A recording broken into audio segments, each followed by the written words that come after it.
안녕하세요. 반갑습니다. 오늘은 동영상으로 강의를 촬영을 한번 해보려고 합니다. 뭐 제 얼굴이 잘생긴 얼굴은 아니지만은 얼굴을 보고 강의를 들으면은 여러분들이 조금 더 효과적으로 강의를 좀 습득할 수 있지 않을까 이런 생각에서 촬영을 한번 시도를 해봤습니다. 좀 더 나은지 어떤지는 나중에 한번 비교를 한번 해보시고, 그러니까 파워포인트에다가 제가 펜으로 쓰면서 강의하는 거하고 오늘 이렇게 동영상으로 강의하는 거하고 어떤 게 더 좋은지 여러분들이 평가를 해주시기 바랍니다. 오늘은 저희 세 번째 장이 소화 부분입니다. Human Digestion. 우리말로는 이제 인간의 소화. 이 장에서는 소화 과정을 우리가 공부할 텐데, 우리가 음식물을 이제 섭취를 하면은 음식물이 입에서부터 시작을 해서 식도를 거쳐서 위로 가고, 또 위를 거쳐서 이 스몰 인테스틴이라고 적혀 있죠. 여기는 소장에서 주로 소화가 활발하게 이루어집니다. 소화가 이루어지면서 동시에 영양소 흡수도 같이 일어나게 됩니다. 그리고 여기에서 이제 소화 흡수가 다 이루어진 다음에는 나머지 음식물의 잔유물은 대장으로 넘어가게 되는데, 대장에서는 엄청나게 많은 대장균들이 존재합니다. 그 대장균에 의해서 음식물 나머지가 발효가 일어납니다. 그 과정은 우리가 다이제션이라고 안 하고 영어로 fermentation이다 이렇게 얘기를 합니다.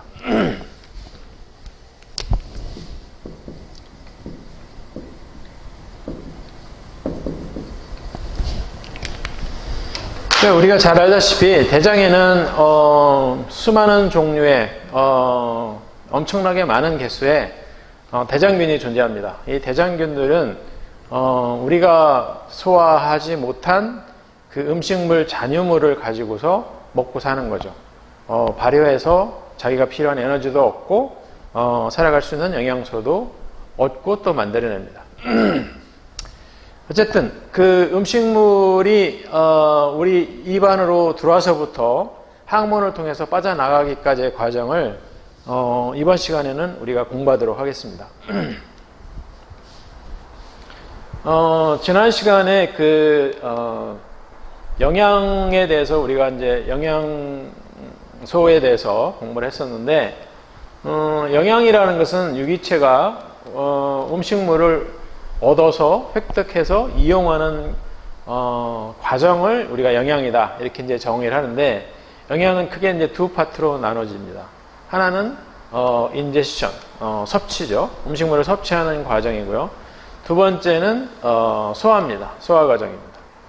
그래서 이 인제션이라고 하는 것은 식품을 우리가 입으로 섭취하는 과정, 그 과정을 우리가 이제 인제션이라고 그러고, 다이제션이라고 그러면은 음식물이 분해돼 가지고 소화 흡수가 가능한 이 소장이나 대장이나 여기서 흡수가 가능한 형태로 잘게 쪼개지는 과정을 우리가 다이제션이다 이렇게 얘기하는데, 다이제션은 물리적인 다이제션이 있고 화학적인 다이제션이 있어요. 물리적인 다이제션은 이제 우리 입에서 씹는 과정, 또 위에서 교반하는 과정, 믹싱하는 과정, 이런 것들이 다 물리적인 소화 과정이 되겠고요.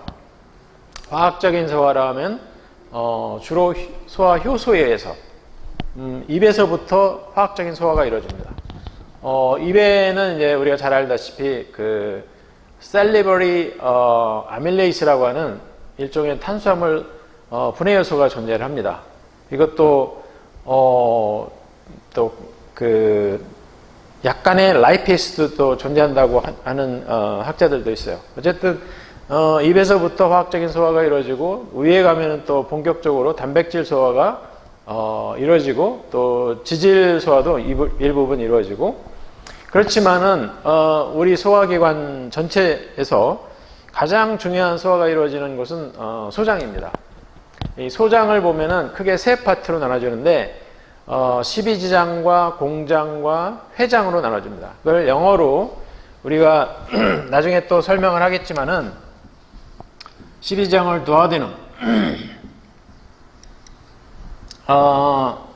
공장을 제주능, 회장을 일리움, 기억입니다. 12지장, 공장, 회장. 이게 이제 그 소장인데, 스몰 인테스틴인데, 이 소장에서도 가장 소화가 흡수가 많이 활발하게 이루어지는 곳이 12지장과 공장인데, 그 중에서도 공장의 길이가 길어요. 이 공장에서 주로 흡수가 많이 이루어지기 때문에 그렇습니다.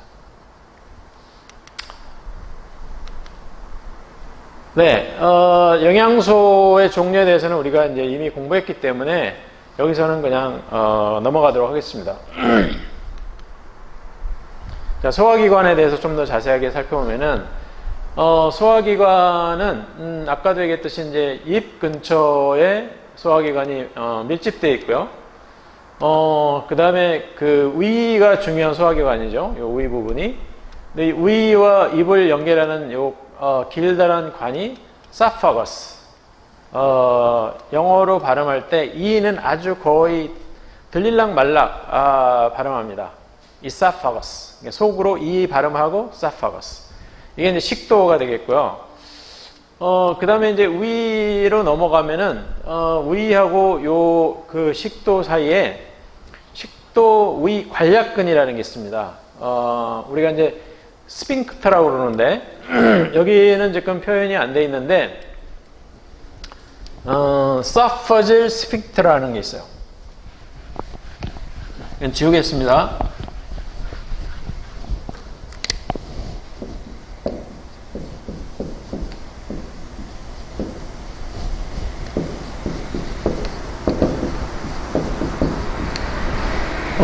이거는 이제 그 식도 위 관략근 또는 그냥 식도 관략근이라고도 하는 경우도 있어요.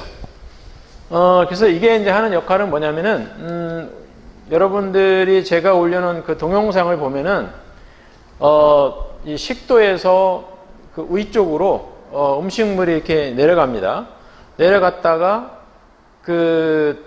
내려갈 때는 이 관략근이 이렇게 열려요. 열려서 음식물이 자연스럽게 내려가고, 근데 위에 있는 내용물이 식도 쪽으로 역류할 가능성이 있기 때문에 그 역류를 막기 위해서 관략근이 존재합니다. 이런 식으로 관략근이 존재하다가 위에서 음식물이 역류하려면 이게 이제 이렇게 되면서 막혀요. 그래서 위에 있는 내용물이 식도 쪽으로 음식물이 역류되지 않도록 막아주는 역할을 하는 것이 스핑크터의 역할입니다. 관략근의 역할이에요. 이 관략근이 여러 군데 있습니다. 여기 식도하고 위 사이에 하나 있고, 그다음 위하고 12지장 사이에 여기에 하나 있고, 또 소장하고 맹장 사이에도 또 관략근이 또 있어요. 그래서 여기 파일로릭 스핑크터라는 것은 이제 위하고 12지장 사이에 있는 관략근이 되겠습니다. 그래서 위에서 이제 음식물이 소화가 이루어지고, 또 이제 위에서 어느 정도 소화가 된 음식물이 소장으로 넘어갑니다. 이 소장에서 아까 얘기했듯이 활발하게 소화 흡수가 일어나는데, 사람 성인의 경우 소장의 길이가 대략 5m에서 9m 정도 됩니다. 그 중에서 두아데넘은 한 30cm 정도? 나머지 한 5m, 6m 정도가 공장이고, 나머지 또 짧은 몇 cm가 될지 모르겠지만 그 회장 부분이 있고요. 그리고 이제 대장이 또 이렇게 쭉 굵게 되어 있는 이 부분이 대장인데, 이 대장 부분에서는 아까 얘기했듯이 이제 미생물에 의한 발효가 일어나고 수분 흡수가 주로 이제 이루어지는 장소입니다. 그래서 조금 더 자세하게 보면은 여기 이제 그 간이 있어요. 간도 소화기관이냐? 간은 소화기관, 직접적인 소화기관은 아니지만 간접적으로 소화에 연관이 되어 있어요. 어떤 식으로 연관이 되어 있냐면은 간에서 담즙이 만들어집니다. 담즙. 바일. 영어로는 바일이라고 그러는데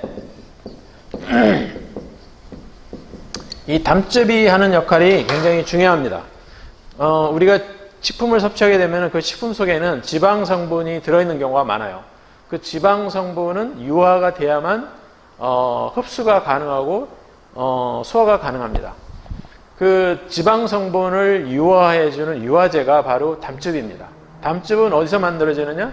콜레스테롤로부터 만들어져요. 콜레스테롤이 분해가 돼서 담즙이 됩니다. 그래서 이 담즙을 만드는 기관이 바로 간입니다. 이 간에서 만들어진 담즙은 갈브레드라고 하는 담낭, 쓸개죠. 우리말로는 쓸개에 가서 저장이 되고 여기서 농축이 돼요. 이 담즙이 처음에 만들어질 때는 굉장히 묽은 액체인데 여기에 저장이 되면서 농축이 됩니다. 여기에 저장이 돼 있다가 우리가 음식물을 섭취하게 되면은 이 갈브레더가 수축해요. 호르몬의 작용에서 수축을 하면서 자기가 가지고 있던 바일, 담즙을 십이지장 쪽으로 내보냅니다. 그럼 십이지장으로 이동해서 십이지장에 들어오는 여러 가지 음식물 중에서 지방 성분을 유화를 시킵니다. emulsify를 시켜요. 그러면 이제 지방 성분들이 효소의 작용을 잘 받기 쉬운 상태가 되고 소화가 되기 시작을 하는 거죠. 그래서 이 갈브레더나 간은 소화와 관련된 부속기관이라고 볼 수가 있습니다. 또 팬크레스도 일종의 이제 부속기관인데 이 팬크레스가 크게 두 가지 기능을 가지고 있어요. 하나는 소화 요소를 만드는 기능, 또 하나는 호르몬을 만드는 기능. 우리가 잘 알다시피 팬크레스에서 만들어지는 호르몬이 인슐린이라는 게 있죠. 혈당 조절 호르몬. 또 인슐린하고 작용을 반대로 하는 호르몬이 글루카곤이라는 호르몬이 있어요. 이 두 가지가 우리 그 혈중의 포도당 농도를 조절을 합니다. 밸런스를 조절해요. 혈당이 떨어지면은 글루카곤이 분비가 돼서 혈당을 높이고, 혈당이 너무 높으면은 인슐린이 분비가 돼가지고 혈당을 낮추고. 그래서 항상 우리 그 혈당은 80에서 120 또는 100 정도 혈당을 일정하게 유지를 하죠. 이게 너무 많이 높아서 126 이상이 된다. 그러면 이제 당뇨라고 우리가 판정을 합니다. 또 한 가지 기능은 이 팬크레스에서 굉장히 중요한 소화 요소가 분비가 돼요. 대표적인 것이 아밀레이스. 아밀레이스는 전분을 분해하는 요소죠. 그 다음에 단백질을 분해하는 요소 중에서 트립신, 카이모트립신, 엘라스테이스, 카이모트립신 이런 것들이 이제 분비가 됩니다. 그 외에도 이제 지방을 분해하는 라이페이스. 그러니까 굉장히 중요한 탄수화물, 지방, 단백질을 분해하는 요소는 팬크레스에서 상당히 많이 분비가 됩니다.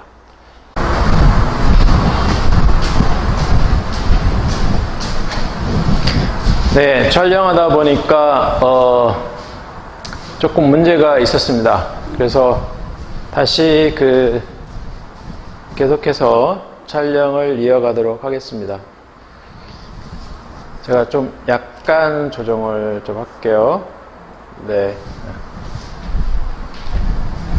자, 그래서 이 췌장에서 상당히 많은 소화효소가 분비가 되고 소장에서도 이제 상당히 많은 그 소화효소가 분비가 되는데 뭐 양적으로 보면 어떤 게 더 많은지 질적으로 보면 어떤 게 더 중요한지 뭐 이거를 구분하기는 좀 어렵지만은 어쨌든 췌장에서는 탄수화물, 지방, 단백질, 소화효소들이 많이 분비가 되고 이 소장에서도 탄수화물을 마지막으로 이제 단당류로 분해하는 말테이스라든지 락테이스라든지 또 아이소말테이스라든지 스크레이스라든지 이런 주로 뭐 이당류 또는 올리고당류를 분해할 수 있는 그런 소화효소들이 분비가 됩니다. 또 단백질 같은 경우도 이 췌장에서 분비되는 소화효소에서 부분적으로 이제 펩타이드 종류로 잘라진 다음에 그 짧은 펩타이드를 마지막으로 아미노산으로 자르는 거는 이 small intestine, 소장에 있는 소화효소, 다이펩티데이스라든지 트라이펩티데이스라든지 이런 효소에서 아미노산 단위로 잘라지게 되고, 지방 같은 경우는 특별히 제가 기억하는 바로는 소장 점막에서 분비되는 라이페이스는 별로 없는 것 같아요. 주로 췌장에서 분비되는 라이페이스에서 중성지방 같은 경우 모노그리세라이드하고 지방산으로 분해가 된 다음에 그 상태대로 소장의 공장 부분에서 이제 흡수가 일어나는 겁니다. 그래서 탄수화물은 주로 포도당이나 단당류 형태로, 단백질은 아미노산 형태로, 또 지방은 지방산이나 모노그리세라이드 형태로 전환이 된 다음에 소장에서 흡수가 거의 다 이루어집니다.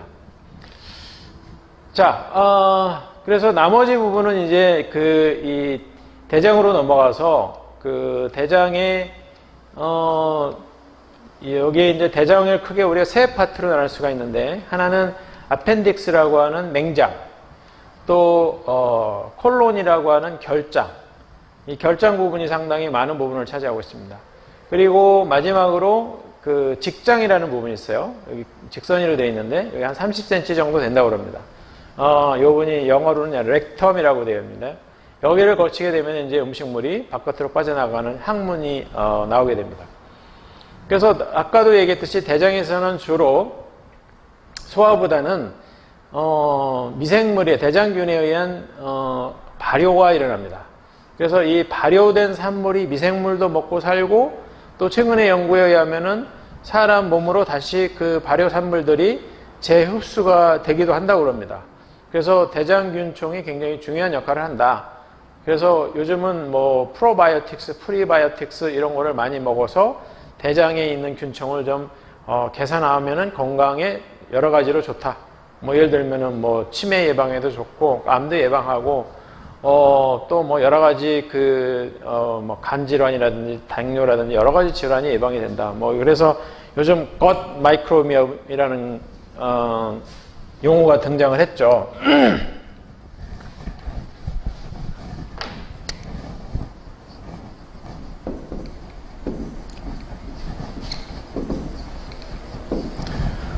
우리말로 얘기하면은 뭐 대장균총 이렇게 얘기할 수 있는, 대장에 사는 모든 균들을 총칭해가지고 겉 마이크로바이옴 이렇게 얘기합니다.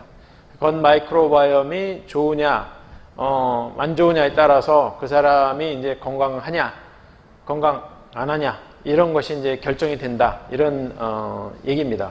근데 이게 뭐 완전히 픽스된 이론이라고 할 수는 없고, 아직까지는. 네, 그렇게 믿는 학자들이 이제 많이 있는 거죠. 한 10여 년 정도부터 이 겉 마이크로비옴에 대한 연구를 많이 했어요. 그래서 뭐 최근까지도 계속 이제 상당히 일종의 학문의 유행을 타고서 많이 연구가 되고 있는 분야다, 이렇게 이제 보면 되겠습니다. 자, 아까 제가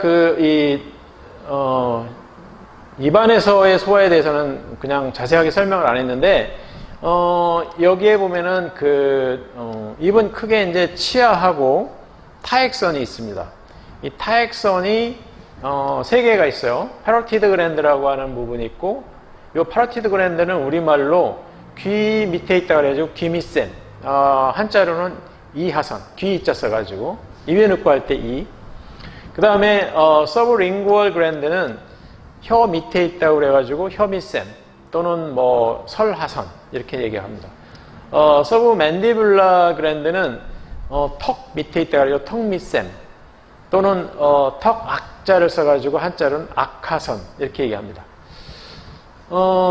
그래서 이 타액 속에는 아까도 얘기했듯이 이제 약간의 아밀레이스가 존재하고, 또 어린아이들 같은 경우 지방을 분해하는 라이페이스도 약간 존재한다고 이렇게 알려져 있습니다.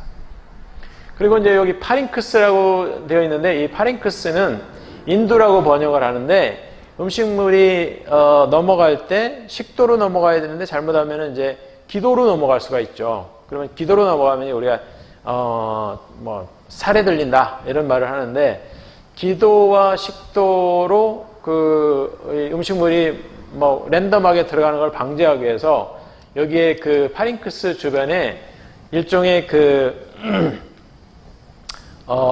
덮개 같은 게 있어요. 그래서 음식물이 넘어갈 때는 기도 부분이 막힙니다. 그래서 기도 부분으로 이제 음식물이 안 넘어가도록 조절을 하는 거죠. 이게 이제 잘못됐을 때 기도로 음식물이 이제 넘어갈 가능성도 이제 있습니다. 그래서 우리가 그 소화기관을 다른 전문 용어로 GI 트랙이라고도 하는데, GI는 gastrointestinal tract. gastro라는 것은 이제 위라는 의미를 가지고 있고, intestine이라는 것은 말 그대로 이제 소장, 장 뭐 이런 의미를 가지고 있어요. 뭐 intestine 하면 소장, 대장 다 합쳐서죠. 이 전체 GI 트랙을 elementary canal이라고도 합니다. elementary 하면 영양을 공급하는, 뭐 canal 하면은 이제 어떤 통로 뭐 이런 의미를 가지고 있습니다. 그래서 이것도 뭐 그 앞전에 봤던 슬라이드하고 내용은 비슷합니다. 음식물이 마우스를 거쳐서 식도를 사파거스 식도를 거쳐서 여기에 그 위로 가서 위에서 소장으로 가고, 이 소장에는 이제 누아디넘, 제주넘, 엘리엄 이렇게 세 파트로 12지장, 공장, 회장으로 나눠지고, 그 다음에 이제 그 이 바깥쪽 부분에 굵게 되어 있는 요게 이제 라지 인테스틴, 대장이 되겠죠. 대장은 다시 아까 얘기했듯이 시컴, 사람으로 말하면 맹장. 동물은 이 시컴이 잘 발달되어 있어가지고 시컴에서부터 발효가 활발하게 일어납니다. 사람은 맹장에 거의 뭐 그 기능이 거의 없죠. 그래서 맹장을 뭐 보통 뭐 제거해도 우리가 뭐 특별하게 어떤 문제가 없습니다. 그다음에 콜론, 아까 얘기했던 결장, 렉텀, 직장, 이렇게 이제 그 나눠볼 수가 있는 거죠. 네, 그래서 이제 지금부터는 본격적으로 이제 하나씩 소화가 어떻게 이루어지는지를 한번 살펴보도록 하겠습니다. 일단 인제스션, 음식물을 섭취하는 행위를 우리가 인제스션이라고 하는데,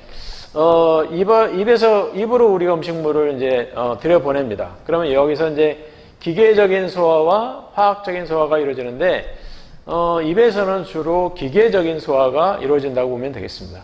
그래서 앞니로 자르고, 송곳니로 찢고, 어금니로 갈고, 이런 그 작용을 우리가 메케니컬 다이제션, 기계적인 소화 이렇게 얘기를 합니다. 그 다음에 아까 얘기했듯이 입안에는 약간의 소화 요소가 있다고 그랬죠. 타이얼린이라고 소화 요소가 있는데, 이 타이얼린이 이 케미컬 다이제션을 합니다. 특히 이제 전분 같은 거를 분해해 가지고 메가당이라든지 뭐 아이소말토스 같은 종류의 그 전분이 잘라진 그런 물질을 만들어냅니다. 그리고 이 부분에 보면은 여기에 뭐 여러 가지 그 뭐 인두라는 부분도 있고, 이 후두개라는 부분이 있는데, 후두개가 아까 얘기했듯이 음식물이 넘어갈 때 기도로 넘어가지 않도록 막아주는 그런 작용을 하는 것이 이제 이 에피글로티스라는 겁니다. 그리고 그 이 식도, 여기 이제 보면은 관략근이 있고요. 우리 상부 식도 관략근이죠. 그래서 앞부분, 우리가 이제 이 몸에서 관이 두 개가 있는데, 앞쪽 부분에 있는 관이 기관지입니다. 폐로 가는 거고, 이 뒤쪽 부분에 있는 것이 이제 식도입니다. 그래서 음식물은 이 뒤쪽 식도 쪽으로 넘어가게끔 되어 있어요. 그래서 기계적인 소화는 뭐 아까 얘기했듯이 이제 치아에 의해서 주로 이루어지고 있고요. 화학적인 소화는 셀라이바, 타액이죠. 침.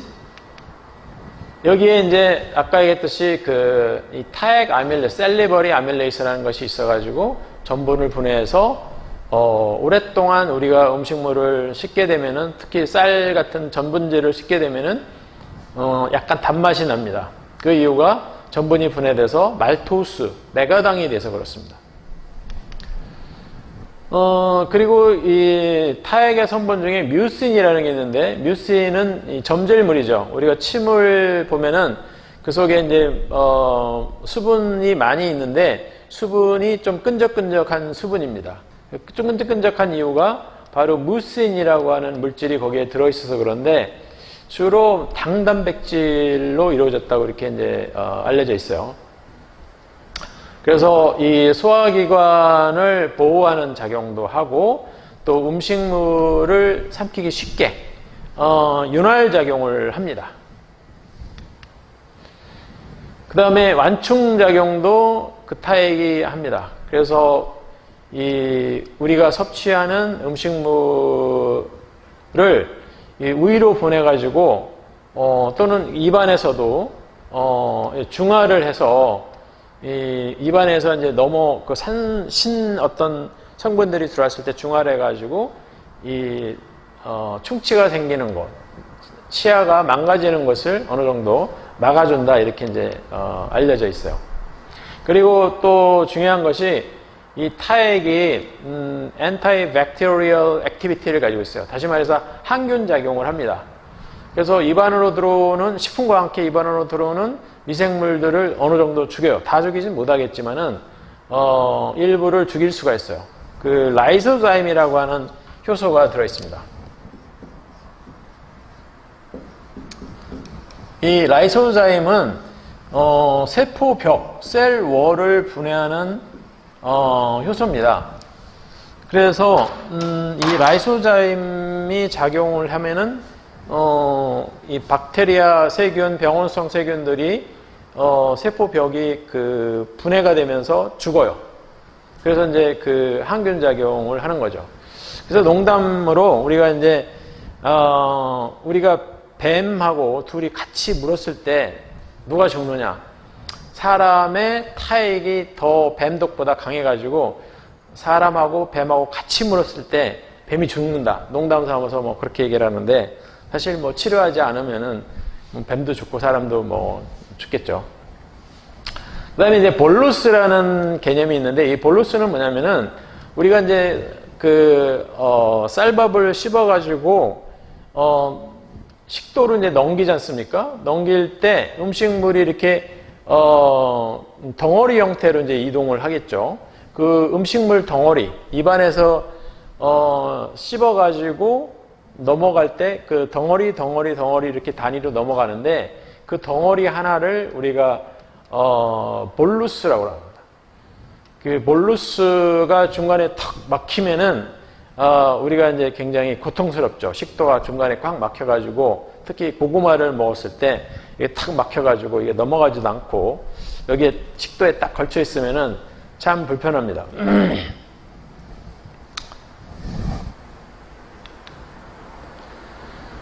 네, 그래서 이제 음식물을 섭취하는 과정을 이제 설명을 해놓고 있는데 여기에 아까 얘기했듯이 입안에서 살라이바 타액과 음식물이 섞여서 이제 음식물이 잘게 부서지죠. 그런 다음에 이거를 이제 우리가 꿀꺽 이렇게 삼키게 되면은 꿀꺽 하는 순간에 에피글로티스라고 하는 요 부분이 그 앞부분 관을 막아버려요. 요게 이제 기관지죠. 기관지를 막게 되면은 음식물이 이제 식도로 이렇게 넘어가게 되고 요 부분에 상도 식부 관략근 스핑크터가 있는데 요 부분이 이제 열리게 됩니다.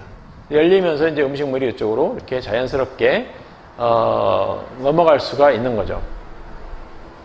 그래서 아까 얘기했듯이 음식물이 이렇게 넘어갈 때 이 식도가 가만히 있느냐? 가만히 있으면 넘어가지 않습니다. 이 식도가 연동 운동이라는 걸 해요. 연동 운동을 우리가 페리스텔시스 이렇게 얘기합니다. 페리스텔시스.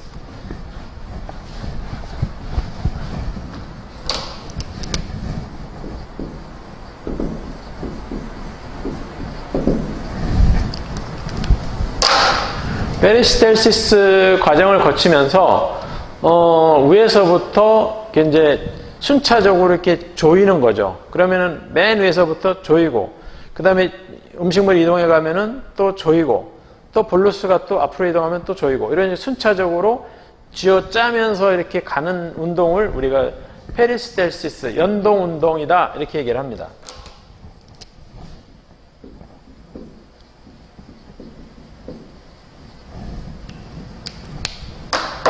연동 운동을 거쳐서 이제 음식물이 위로 넘어오게 되죠. 식도는 소화는 이루어지지 않아요. 음식물이 단지 마우스에서, 입에서 위로 가는 하나의 그 카멜, 통로입니다. 그래서 위에 이제 음식물이 도착하게 되면 위에서 이제 활발하게 소화가 이루어지기 시작합니다.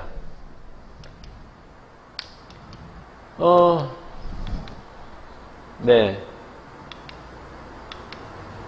후두개에 대해서 이제 설명하는 거고요.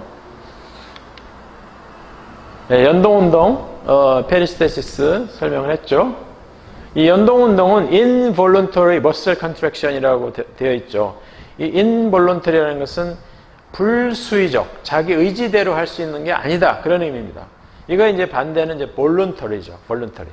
내가 2도 바꾼, 3도 바꾼 이렇게 조절할 수 있는 것은 볼룬터리입니다. 수의적인, 의지적인 것에 의해서 이제 근육을 움직일 수 있는데, 이 식도는 우리가 의지적으로 식도를 얍 한다고 그래가지고 식도를 내가 움직일 수가 없어요.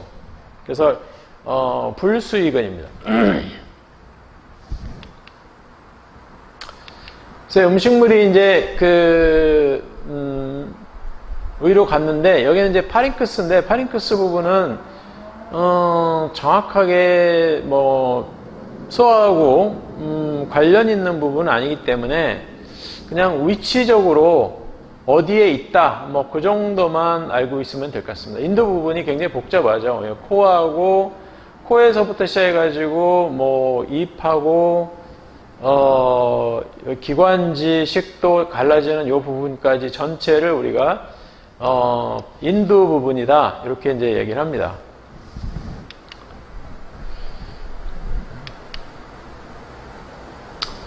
인두 부분에 후두, 라링크스 부분도 있고요. 라링크스는 이제 공기가 지나가는 기관지 입구 부분을 얘기합니다. 인두 부분은 대략 길이가 한 15cm 정도, 성인의 경우. 이 부분도 구강 부분을, 입 내부를 좀 더 자세하게 설명해 놓은 부분인데, 아까 얘기했듯이 이제 우리 몸의 앞쪽에 있는 것이 기관지, 폐로 가는 관이고요.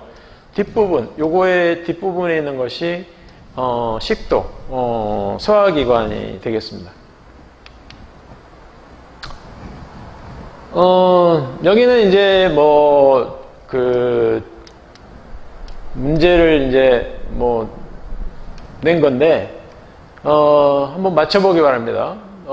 솔틴이라고 하는 것은 정확하게 소금인지 아니면 소금이 많이 들어가 있는 어떤 과자인지 모르지만은, 솔틴이라는 거를 씹는 과정은 화학적인 소화냐, 물리적인 소화냐 물어보는 거죠. 당연한 거, 이거는 물리적인 소화가 되겠죠.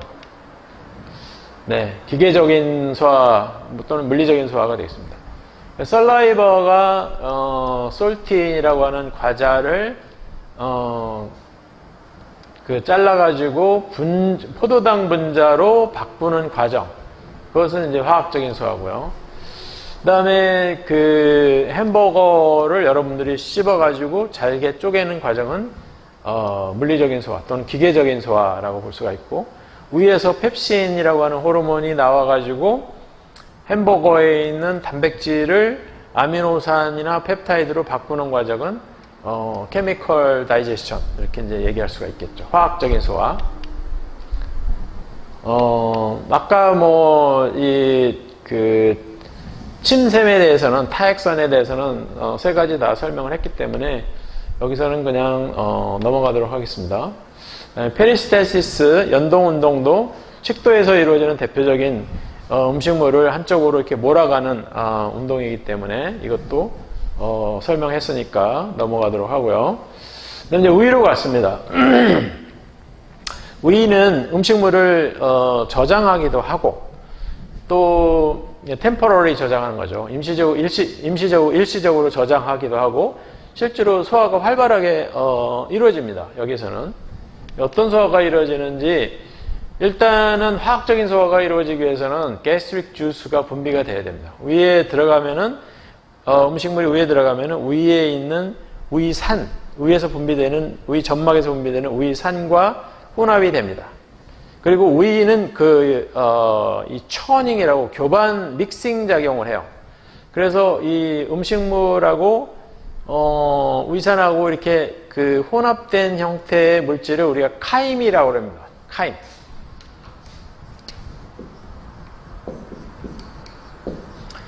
유미즙, 우리말로는 유미즙 이렇게 얘기를 하는데요. 유미즙이 만들어지는 곳이 바로 이제 위입니다. 이 gastric juice에는 염산도 포함이 되고 굉장히 강산이에요. 분비될 당시는 아마 거의 pH 1짜리가 분비되는데 실제로 위 안에 음식물과 섞여지면은 pH 한 2 정도 됩니다. 상당히 그래도 pH가 낮은 거죠. 굉장히 강산이죠. 그 다음에 펩시노젠이 분비가 됩니다. 이 단백질 분해 요소인 펩시노젠. 그 다음에 intrinsic factor라고 하는 내인성 인자가 분비가 되고 그리고 점액 물질인 무커스가 분비가 되고 위 벽에서는 상당히 여러 가지 물질들이 분비가 돼요. 그리고 근육을 보면은 위가 굉장히 단단하고 운동을 많이 해야 되고 평생을 계속 음식물을 먹을 때마다 운동을 해야 되기 때문에 이 근육이 여러 층으로 되어 있는데 크게 3가지 층으로 되어 있습니다. 언뜻 생각나는 게 이제 윤근이라 해가지고 그 원형의 근육이 있고 또 횡근이라 해가지고 이게 종주근이라고 해가지고 또 이렇게 위에서부터 밑으로 가는 근육이 있고 또 하나 근육은 이름이 생각이 안 나는데 아마 이따가 다시 또 나올 거기 때문에 그때 설명하도록 하죠. 그래서 위를 중심으로 해가지고 위쪽이 이제 사파거스고 식도고 위 바로 밑에가 두아디넘 12지장이 되겠습니다. 이 위 부분도 다시 또 한 3-4 부분으로 다시 또 나눌 수가 있어요. 그 부분에 대해서도 조금 이따 다시 또 설명을 할 기회가 있을 겁니다. 그래서 위에서는 기계적인 소화와 화학적인 소화가 같이 이루어진다. 이렇게 이제 보면 되겠습니다. 위의 기능에 대해서 이제 여기 쭉 설명을 하고 있는데, 이 점막을 보면은, 여러 가지 이 샘하고 연결이 되어 있습니다. 그래서 여기 취입셀이라고 하는, 샘 성분이 있는데, 세포가 있는데, 이 주세포라고 우리말로 번역하고, 여기서 이제 펩시노젠이 분비가 되고, 파리에탈 세포라 해가지고 벽세포가 있는데, 여기서, 염산이 분비가 됩니다.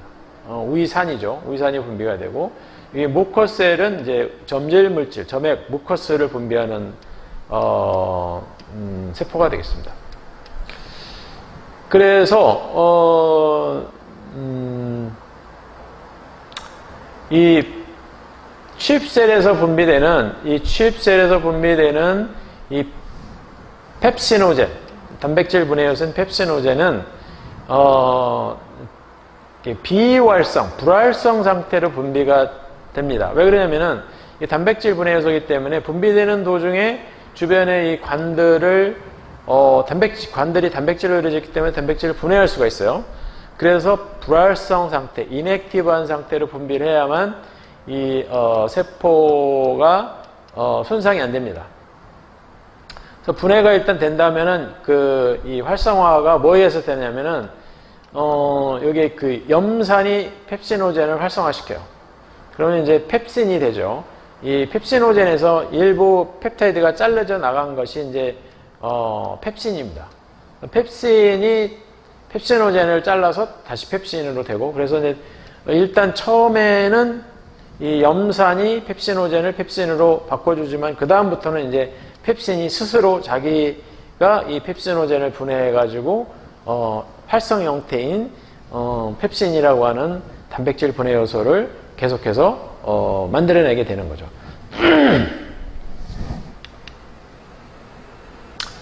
그래서 아까 얘기했듯이 이제 이 우유는 일단 일시적으로 음식물을 저장하는 그런 기능도 하고 대략적으로 성인의 한 2리터 정도의 그 음식물을 저장할 수 있다 그렇게 알려져 있고요. 그 다음에 아까 우리 입안에 있는 타액도 미생물을 죽이는 anti-bacterial activity를 가지고 있다 그러는데 우유는 anti-bacterial activity가 정말 강해요. 왜 그러냐면 그 안에 그 산이 있기 때문에 pH 2 정도 되는 그런 산성 환경에서 자랄 수 있는 미생물이 거의 없어요. 그래서 많은 박테리아들이 거의 다 죽습니다. 그래서 우리가 이제 프로바이오틱을 먹잖아요. 거의 99.9%는 우유에서 다 죽습니다. 아주 극히 일부만 소장을 지나서 대장으로 가가지고 정착을 하는 거죠.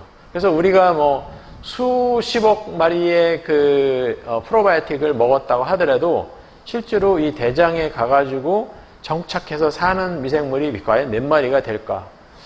많은 학자들이 이제 의심을 하죠. 정착을 한들 또 거기서 과연 오래 버틸 수 있을까? 뭐 그것도 이제 퀘스천 마크고요. 뭐 어쨌든 아까 얘기했듯이 이 미생물을 죽이는 물질은 바로 위산, pH가 분비되고 난 이후에 한 2 정도. 그 다음에 화학적인 소화도 막 이루어진다고 그랬죠. 주로 펩신, 단백질 분해 요소인 펩신. 네. 아까 얘기했듯이 이제 펩신이 이게 활성 형태인데 이런 형태로 분비가 됐을 경우에는 우이벽이 여러 가지 세모로 되어 있는데 세포로 이루어졌는데 그 세포들이 망가질 수가 있으니까 분비될 때는 인액티브한 펩시노젠, 자이모겐 형태로 분비가 되고 자이모겐을 이렇게 씁니다.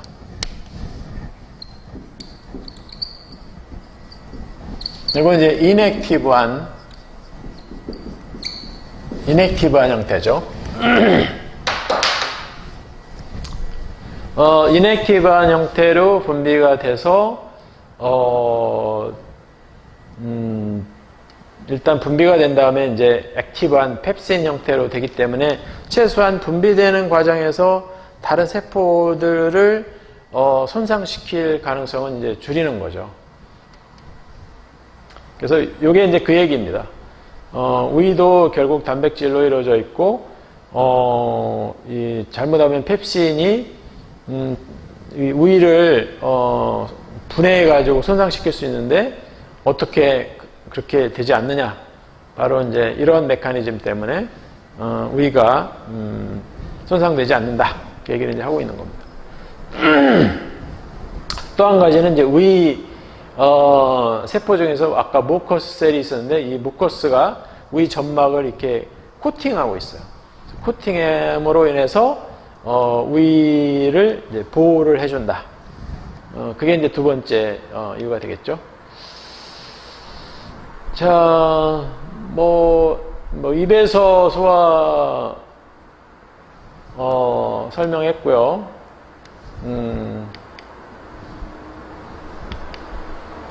그다음에 위에서 소화를 또 설명을 했고, 요 바로 위에 식도하고 만나는 부분에 이제 사파질 스핑크터 해가지고 위 식도 관략근 또는 식도 관략근 이런 게 이제 존재한다.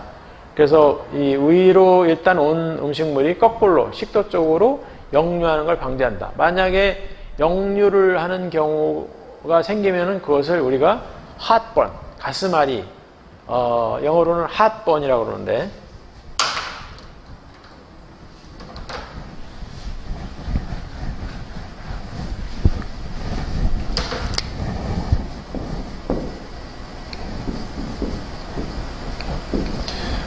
말 그대로 해석을 직역을 하면은 심장이 탄다, 뭐 그런 의미죠. 그래서 굉장히 따끔거리고 아프죠. 핫번이 가스마디가 생기면은. 근데 뭐 이게 스트레스를 많이 받거나 어떤 염증 같은 게 생기게 되면은 위에서 식도 쪽으로 이렇게 역류가 돼요. 스핑크터가 제대로 작동을 못 해가지고.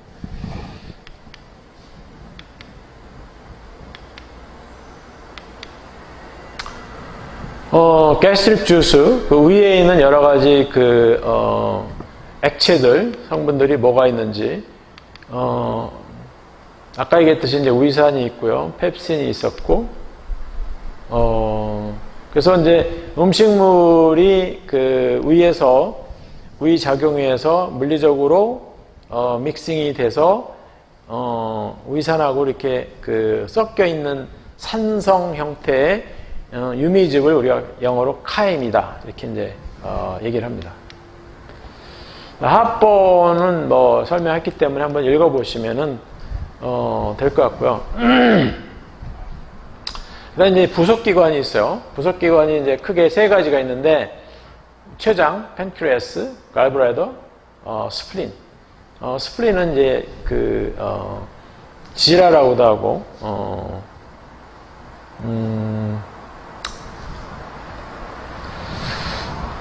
여기 보면은 이제 리버, 여기 간이 이렇게 있고요. 간 바로 밑에 갈브레더, 담낭이 있죠. 이 담낭에서부터 담관이라는 게 있는데 관이 있어요.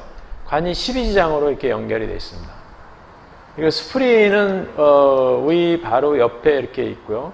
또 위 바로 옆에 뭐가 있냐면 췌장이 있어요. 이 췌장의 관이 또 이 12지장의 쪽으로 이렇게 연결이 되어 있습니다. 갈브레더는 아까 얘기했듯이 담즙이 간에서 만들어지는데, 콜레스테롤로부터 간에서 만들어지는데, 이것을 일시적으로 저장하는 저장고라고 보면 되겠습니다. 저장하고 이제 농축도 해요. 이 담관은 담즙을 담낭에서부터 12지장 쪽으로 운반하는 그런 관이 되겠습니다. 가끔 담석증이 생기게 되면은 이 담낭을 떼버리는 경우가 있죠. 그럴 경우에는 이제 간하고 12지장하고 관을 직접 이렇게 연결을 해서 간에서 만들어지는 담즙이 12지장 쪽으로 이제 항상 흘러가도록 이렇게 이제 만들어줍니다. 그러다 보니까 이제 우리가 음식물을 먹을 때나 안 먹을 때나 항상 조금씩 담즙이 흘러가죠. 그래서 실제로 막상 우리가 음식물을 먹었을 때 이 농축된 담즙이 한꺼번에 확 이렇게 나와야 되는데 그게 안 되기 때문에 이제 지방이 많이 들어가 있는 음식을 먹었을 때 소화가 잘 안 됩니다. 굉장히 불편하죠. 이 담즙 성분은 뭘로 되어 있느냐면은 원래 콜레스테롤로부터 유도가 된 거기 때문에 이 콜릭 애시드 또는 디옥시콜릭 애시드, 리토콜릭, 체노디옥시콜릭 애시드 이런 것들인데, 이게 또 약간 아미노산과 같이 결합을 해서 타우로콜릭, 글라이코콜릭 이 두 가지가 담즙을 이루는 주 담즙산입니다. 이 담즙은 굉장히 쓰고요. 약간 초록색 계통의 액체고 알카리성을 띱니다.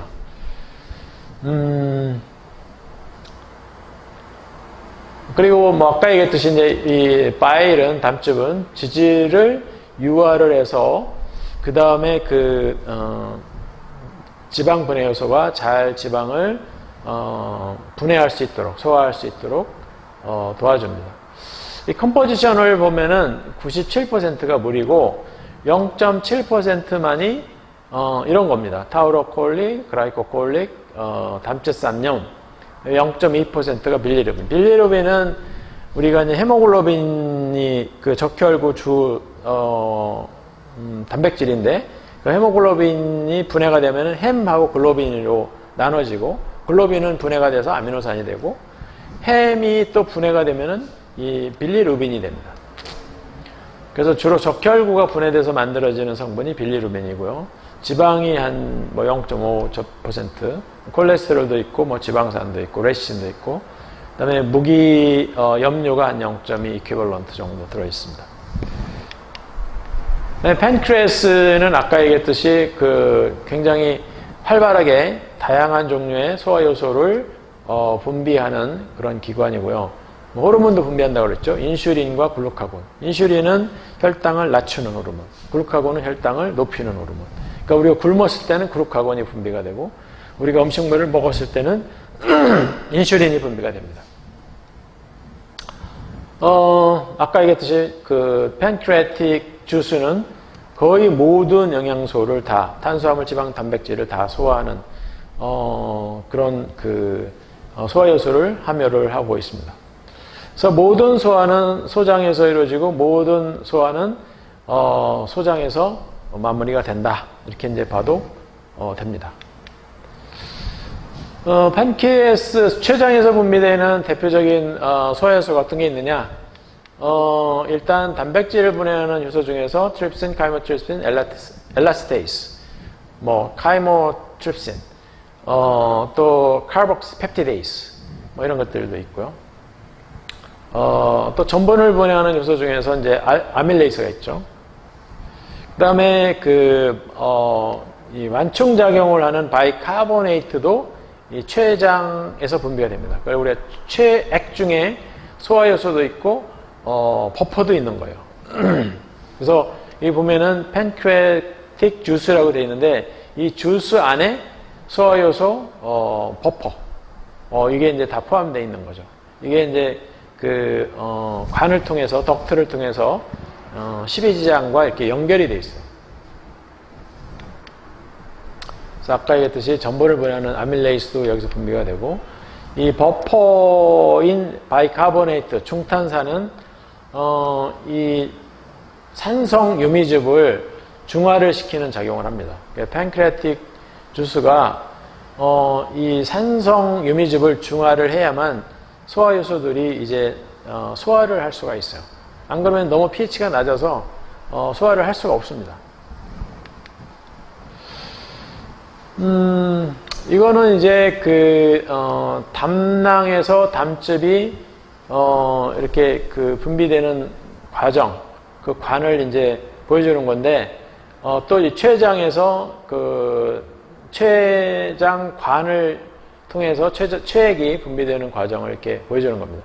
이 부분이 이제 두오데듐이죠. 12지장이고, 여기 췌장이 있고, 췌장에서 췌액이 팬크레아틱 덕트를 이용해서 분비가 되고, 이 담낭에 저장되어 있던 담즙이 이 담관을 통해 가지고 총담관이라고 그러는데, 커먼 바일 덕트를 총담관 이렇게 얘기합니다.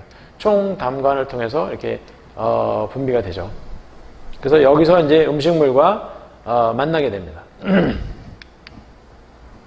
간의 기능은 아까 얘기했듯이 콜레스테롤로부터 담즙을 만드는 기능입니다. 이 담즙은 나중에 다시 설명하겠지만은 90% 이상이 재순환이 돼요. 리사이클이 됩니다. 그래서 두오데듐 12지장 쪽으로 분비됐다가 자기 임무를 다 끝나고서 소장의 말단 부분이 이제 일염, 회장이라는 부분인데 그 회장에서 재흡수가 일어납니다. 거의 90% 이상이 계속 재순환이 되고 나머지 한 10% 이내만이 이 간에서 새로 만들어집니다.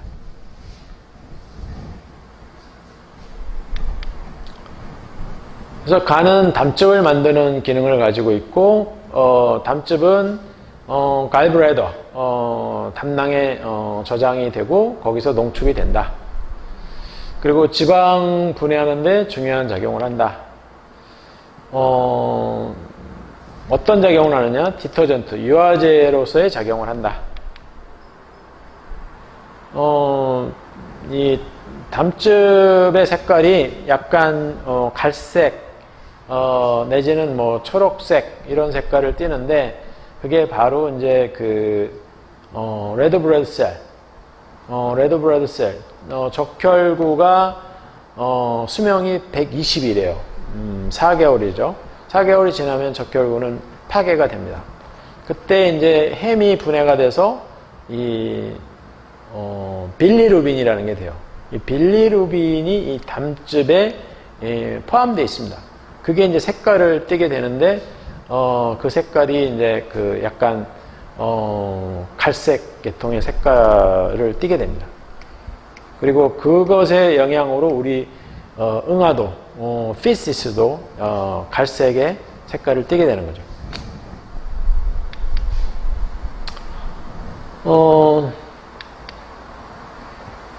네.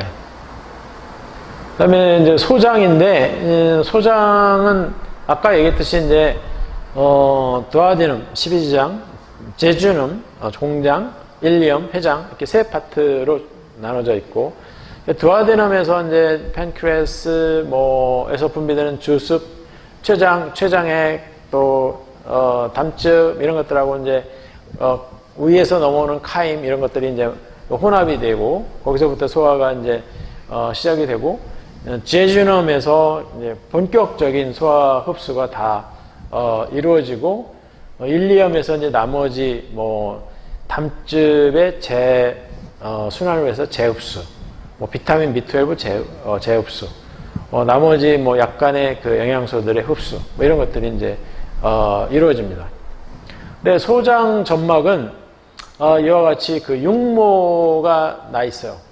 우리가 이거를 빌라이라고 그러는데, 이 빌라이 하나를 보면은, 빌라이 안쪽을 보면은, 여기에 빨간색, 파란색 그 줄이 있는데, 이게 이제 모세 정맥, 모세 동맥입니다. 빨간 게 동맥이고, 파란 게 이제 모세 정맥인데, 그 안에 또 노란 부분이 이렇게 기둥처럼 있는데, 이게 이제 락티얼이라고 하는 유미관입니다. 유미관은 지방 성분이 흡수되는 장소고, 이 파란색은 수용성 영양소, 아미노산이라든지 포도당 이런 것들이 흡수돼서 들어가는 곳입니다.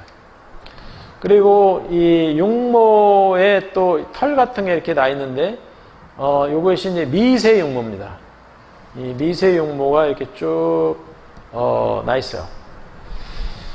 그래서 이 미세 육모가 있고 또 육모가 있고 이래서 미세 육모를 우리가 마이크로빌라이라고 부르는데, 이 미세 육모하고 요 네모난 그 박스 조그만 요 네모난 부분을 확대하면 이렇게 보이는데, 이 부분이 이제 에피텔리엄이라 해가지고 상피 세포입니다. 이 장 점막 세포, 엔테로사이트라고 그러죠. 엔테로사이트는 보통 2, 3일에 한 번씩 그 제거가 돼요. 제거가 되고 새로 또 만들어지고, 또 없어지고 새로 만들어지고, 그런 과정을 계속 거치게 됩니다. 그래서 그 엔테로사이트 장관세포 표면에 이런 그 마이크로빌라이라고 하는 가는 털이 나 있습니다. 이게 다 음식물을 흡수하는 그런 작용을 해요. 그래서 표면적이 엄청나게 증가가 되는데, 그냥 밋밋한 관에 비해서 한 600배 정도 증가된다고 이렇게 알려져 있습니다. 그래서 사람 한 사람의 그 소장의 면적이 테니스 코트 정도 면적이 된다고 그래요.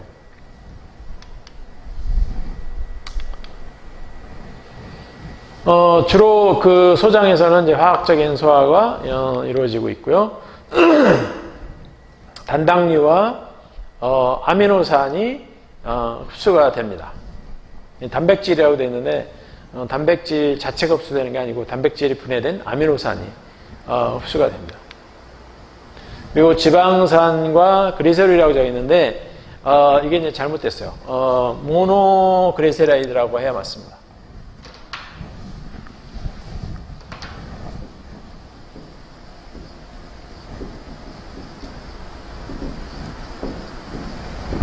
모노그리세라이드하고 이게 중성지방 트라이 아실 그리세롤, 이게 이제 우리말로는 중성지방인데, 우리가 섭취하는 식품에 들어있는 지방의 대부분은 중성지방이에요. 중성지방을 췌장에서 분비되는 팬크레아틱 라이페이스가 작용을 하면은 물론 이제 여기에 뭐 담즙이 유화를 시켜야 되겠죠. 유화를 시키면은 이제 모노그리세라이드하고 지방산이 되는데 그 지방산이 흡수가 돼서 들어가는데 어디로 가느냐? 림파틱 시스템. 처음에 락티얼 유미관이라는 데를 거쳐서 림프관으로 이제 들어가는 거죠. 네, 그래서 이 소장 점막을 보면은 이 빌라이가 이렇게 돌기처럼 이렇게 여러 개가 나 있고 또 빌라이 각각의 빌라이에는 미세육모 마이크로 빌라이가 또 굉장히 많이 존재해서 전체적으로 음식물이 분해돼 가지고 만들어지는 영양소를 흡수를 극대화시키는 거죠. 이 면적을 이제 넓혀 가지고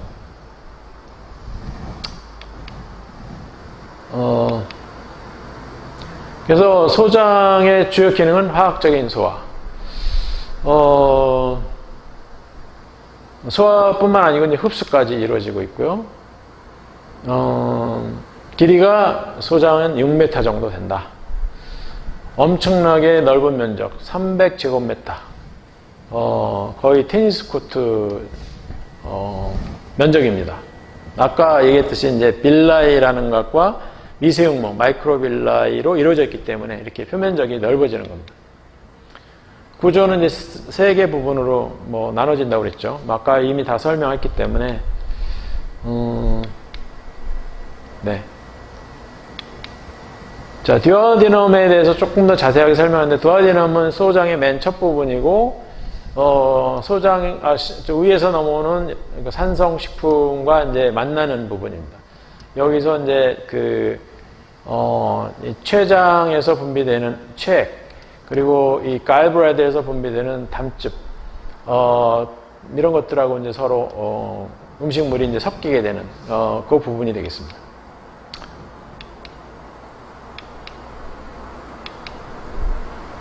네. 그래서 이제 전반적인 소화 과정을 탄수화물, 단백질, 지방으로 나눠서 보면은 입에서는 탄수화물이 약간 소화가 됩니다. 이 타이얼린이라고 하는 아밀레이스, 일종의 아밀레이스죠. 아밀레이스에서 전분이 말토스로 소화가 되고요. 그 다음에 단백질 소화는 거의 안 일어나고 지방은 링구얼 라이페이스라고 주로 어린 아이들한테 이제 이게 많이 분비가 되는데 지방을 모노그리세라이드와 유리지방산, 프리패티 애시드로 만듭니다. 근데 굉장히 이 효소 활성은 약해요. 그래서 그 다음에 위에서는 주로 단백질 소화가 이루어지고, 아까 얘기했듯이 펩신에 의해서 단백질이 이제, 대충 잘라지는 거죠. 펩톤이나 펩타이드로 잘라집니다. 또 지방 소화도 약간 이루어지는데, 가스트릭 라이페이스라고 하는 소화 효소가 지방을 모노그리세라이드와 유리지방산, 프리패티 애시드로 만들어줍니다. 그렇지만 이것도 역시 약합니다. 본격적인 소화는 이제 췌액에 의해서 이루어지는데, 일단 췌액에서 지금 잘못됐는데 CHYM입니다. 카엠이. 이 카엠이라고 하는 유미즙을 일단 중화를 하고, 왜냐면 팬크레아틱 주스 중에 바이카보네이트가 있거든요. 이 바이카보네이트가 이것을 중화를 하고, 또 여기에는 여러 가지 소화 요소들이 함유되어 있죠. 그래서 탄수화물을 소화하는 아밀레이스. 아밀레이스는 전분을 말토스로 막 바꿔줍니다. 단백질을 소화하는 트립신, 카이모트립신, 카르복시펙티데이스, 엘라스테이스. 뭐 이런 것들이 이제 분비가 되고요. 지방을 소화하는 라이페이스. 또 인지질을 소화하는 포스폴라이페이스. 뭐 등등이 분해가 됩니다.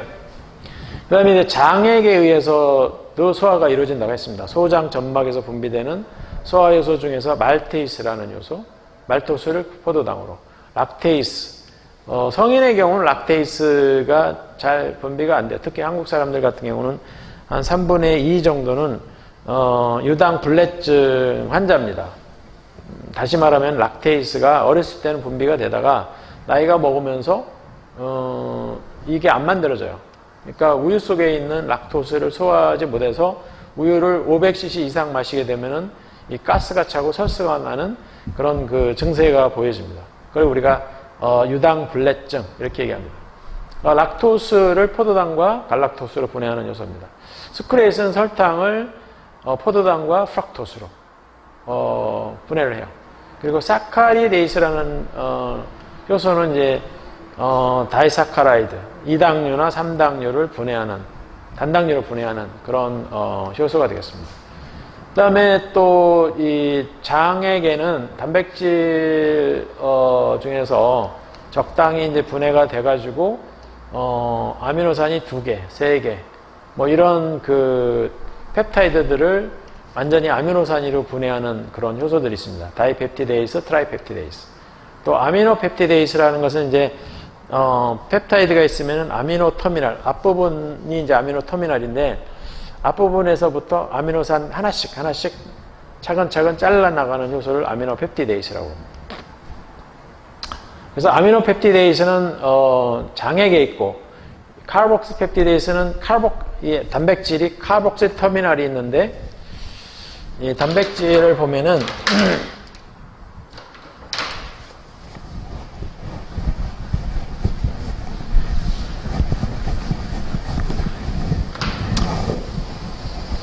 여기 그 N터미널이라는 부분이 있고 C터미널이 있어요. 이게 그 단백질입니다. 그래서 여기서부터 이렇게 그 자르는 요소를 아미노펩티데이스.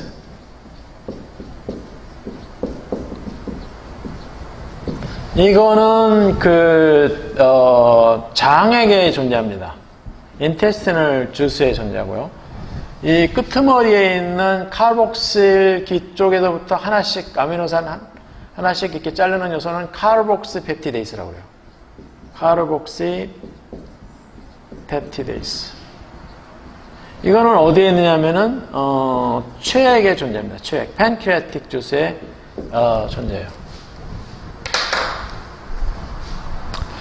그래서 그리고 지방을 분해하는 효소도 여기 장액에 있습니다. 물론 이제 주요한 지방 분해 요소는 췌액에 있죠. 췌장에서 만들어져서 분비가 되는데 이 장액에도 지방을 분해하는 라이페이스가 분비가 되고 또 핵산을 분해하는 누클레이스도 여기서 이제 분비가 됩니다.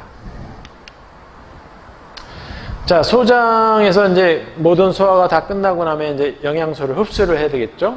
대부분의 그 소화 흡수는 아까 어디서 이루어진다고 그랬죠? 네, 제주농 공장에서 이루어집니다. 그러니까 대부분의 흡수는 이 공장 부분에서 직접 흡수가 이루어지는데 우리가 섭취하는 그 액체 성분들의 한 90%는 소장에서 흡수가 된다.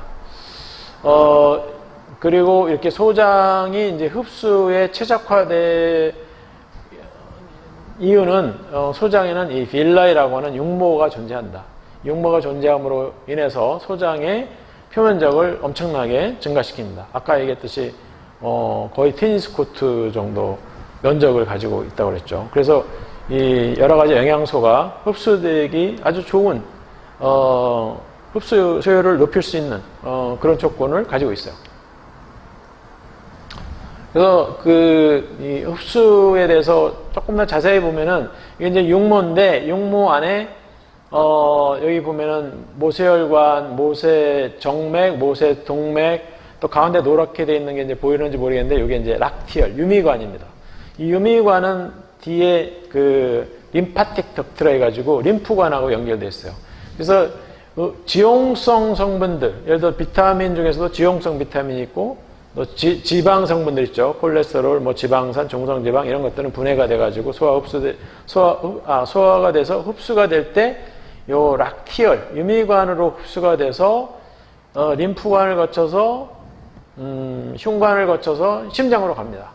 반면에 수용성, 뭐 당류라든지 뭐 아미노산 이런 것들은 모세 정맥을 거쳐서 혈관을 따라서 또 다시 또 간이로 가서 그 다음에 심장으로 가서 우리 온몸으로 이제 전파가 되는 거죠. 네. 그 다음에 이제 요거는 오른쪽에 있는 요 그림은, 장을 이루고 있는, 장관을 이루고 있는, 근육을 얘기하고 있는 겁니다. 근육이 이제 여러 층으로 되어 있어요. 위도 마찬가지고, 이 장에 있는 근육도 여러 층으로 이렇게 이루어졌습니다. 롱기튜디널 머슬 해가지고 종주근도 있고, 뮨근이라 해가지고, 환상근이라고 하는데, 원형근도 있고, 뭐, 그래요.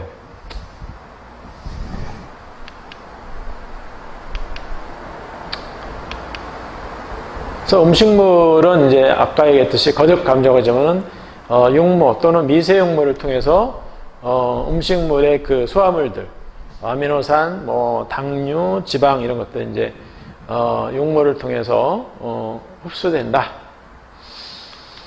이거는 이제 빌라이를 실제로 그 염색을 해서 사진을 찍은 겁니다. 흡수 기전인데 흡수 기전이 크게 세 가지가 있어요. Simple diffusion, Facilitated diffusion, Active transport 이렇게 세 가지로 나눌 수가 있는데 Simple diffusion은 말 그대로 농도가 높은 데서 낮은 쪽으로 그냥 이동해가는 연락학적으로 그냥 자연적으로 자연 순리에 따라서 일어나는 반응을 우리가 샘플 디퓨전, 단순 확산 이렇게 얘기하고요. 반면에 그 패실레이티드 디퓨전은 촉진 확산이라고 우리말로 번역을 하는데 음식물이 높은 데서 낮은 쪽으로 이동해 가는 건 이거하고 비슷한데 캐리어가 있어요. 트랜스포터라고 하는 단백질이 있습니다. 단백질을 경유해서 흡수되고 그렇기 때문에 포화가 돼요. 그러니까 무한대로 농도가 높다고 그래가지고 이게 빨리 이동하는 게 아니고 이 트랜스포터가 뭐 10개 있다. 그러면 10개밖에는 시간당 10개밖에는 한 번에 10개밖에는 이동을 못 시키는 거죠. 그 다음에 액티브 트랜스포터는 이 농도가 낮은 데서 높은 데로 거꾸로 이동해 가는 경우 그런 경우는 이제 에너지가 필요하겠죠. 그래서 에너지가 투입이 돼가지고 이 성분이 안쪽으로 들어오는 경우인데 일반적으로 지방은 이 심플 디퓨전을 통해서 흡수가 됩니다. 지방 성분들은. 그 다음에 일부 뭐 무기질과 바이타민은 패실리티 디퓨전.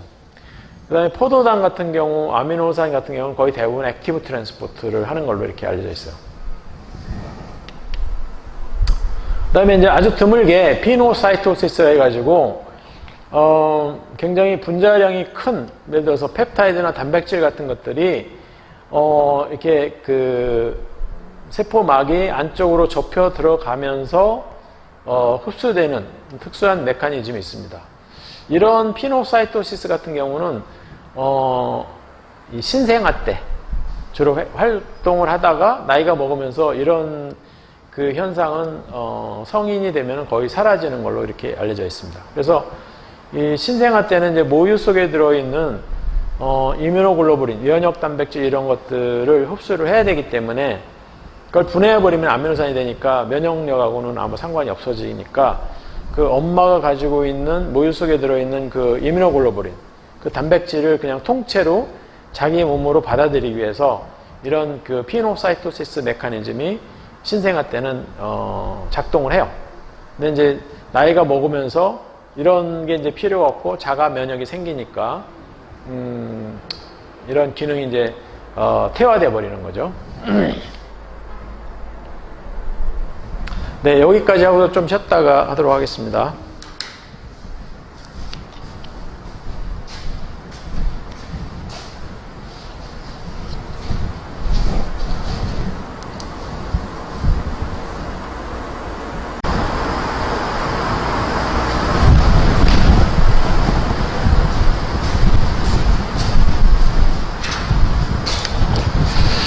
네, 계속해서 강의를 이어가도록 하겠습니다. 우리가 지금 소화 과정에 대해서 공부를 하고 있는데 이 소화를 전체적으로 컨트롤 하려면은 뭔가가 필요합니다. 어떤 신호 같은 게 필요한데 우리 몸의 소화기관에서 분비되는 호르몬이 있어요. 물론 아까 뭐 인슐린이라든지 글루카곤 뭐 이런 것도 있었지만은 그것은 소화 과정 자체를 컨트롤하는 호르몬은 아닙니다. 소화 전체 과정을 컨트롤하는 호르몬이 여기에 이제 나와 있는 뭐 한 6가지 정도가 있는데, 그 중에서 4가지를 중점적으로 얘기하도록 하겠습니다.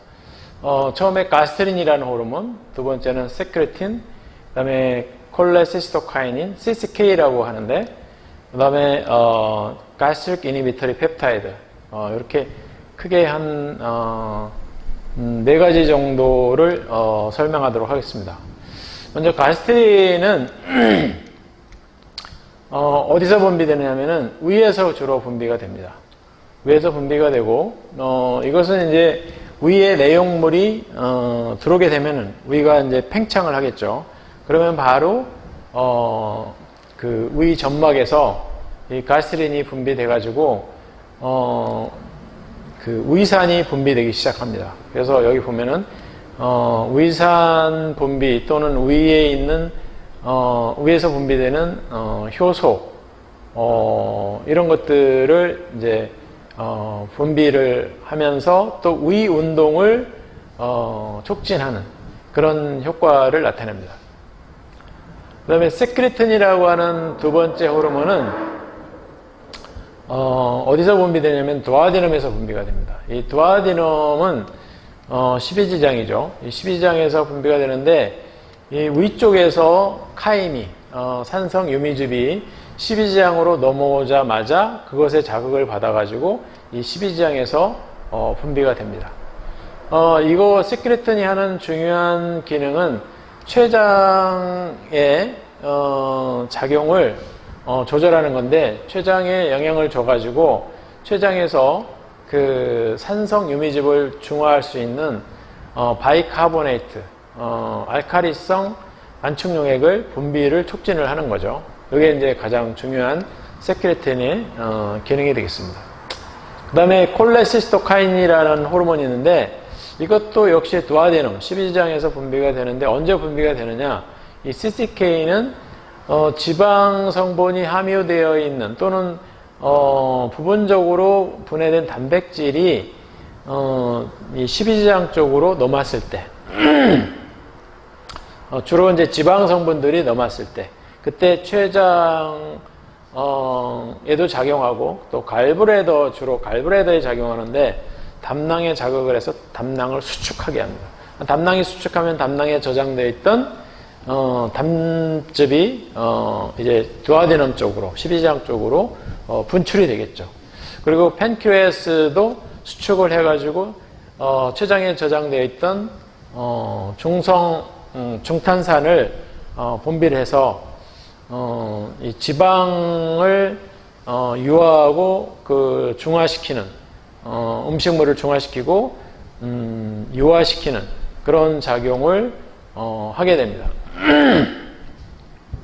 그 다음에 GIP, 약자로 GIP라고 하는데, Gastric Inhibitory Peptide는 위의 운동을 억제하는 일종의 호르몬이에요. 그래서 이것도 이제 두오데듐 12지장에서 분비가 되는데, 이 두오데듐 쪽에 카임이 도달하게 되면은 너무 많은 카임들이 그 12지장 쪽으로 넘어오면 감당하기 힘들기 때문에 이 위 운동을 좀 적당히 조절할 필요가 있어요. 억제할 필요가 있어요. 그래서 위 운동을 억제하는 펩타이드다, 이렇게 보면 되겠습니다. 그래서 타겟 오르간은 주로 이제 스토막이 되겠고요. 이 위에 작용해서 위의 운동을 억제하는 그런 작용하는 것이 GIP의 중요한 기능이 되겠습니다. 네, 그 다음에는 이제 대장으로 넘어가도록 하겠습니다. 대장 중에서 콜론 부분이 이제 중요한, 사람의 경우 굉장히 중요한 역할을 하는데, 콜론에서 주로 이제 수분 흡수와 음식물 찌꺼기가 그 미생물에 의해서 발효되는 과정이 주로 이루어지죠. 기능을 보면은 여기 나와 있듯이 이제 물을 재흡수하는 그런 기능을 하고 있고요. 우리가 하루에 섭취하는 물의 양은 대략 2리터에서 한 3리터 정도 됩니다. 그리고 우리 몸 밖으로 빠져나가는 물도 한 그 정도 되고요. 근데 이제 여기서 9리터라고 한 거는 아마 우리가 섭취하는 물의 양 플러스 우리 타액이라든지 또 췌장에서 분비되는 거, 장에서 분비되는 거, 담즙 이런 거 다 총괄해 가지고 아마 9리터가 되지 않나 그런 생각이 듭니다. 그래서 이런 9리터의 물 중에 한 90%가 대장에서 재흡수가 일어나죠. 만약에 물이 충분히 흡수가 안 되면은 이 대변에 수분기가 많아가지고 설사를 유발하게 되고요. 또 이 음식물 찌꺼기가 너무 오랫동안 대장에 머물게 되면은 수분이 너무 많이 흡수가 돼가지고 constipation, 변비가 생기게 됩니다.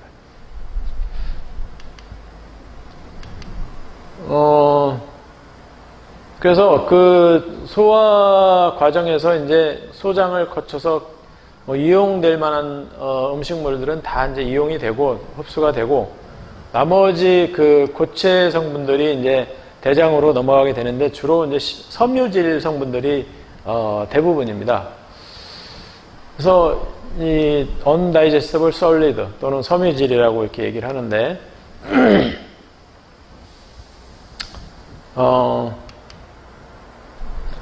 이 물이 흡수될 뿐만 아니고 이 대장에서는 이 비타민 중에 일부가 여기서 만들어져요. 그래서 비타민 K라든지 바이타민 B, 바이오틴이라든지 판토텐산도 아마 합성이 되는 걸 알고 있는데 비타민 B군 중에서 한두 가지가 또 이 대장에서 미생물에 의해서 대장균에 의해서 합성이 되고 물과 함께 재흡수가 됩니다.